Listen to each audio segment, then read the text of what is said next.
came here to hear me talk about today, and I want to be positive, and I want to be talking about the future, but it's a front and center issue for all of us, and I think it's a reality that we've got to face today and develop a plan to attack it in the future.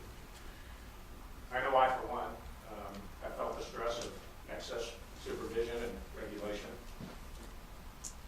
And I think that the complexity of both are going to have profound impacts on our ability to execute our business plan in the future. I think maneuvering through the layers of regulation and changes as they, seem to continue to come to us with greater and greater velocity can only be achieved by excellent communication with our boards, our management teams, and our regulators. I don't think we can stop the growth of regulation. I certainly don't think that we can stop the growth of excess supervision. But I think first we have to set expectations first with our own organizations. And then secondly, I think we've got to set expectations with our regulators. I think they want to see that the tone at the top of our organizations is clear, that the new regulatory environment that we're in is at the top of the list when it comes to the new normal for our banks and how we're going to operate. And then as leaders of our organizations, we're going to make it a top priority.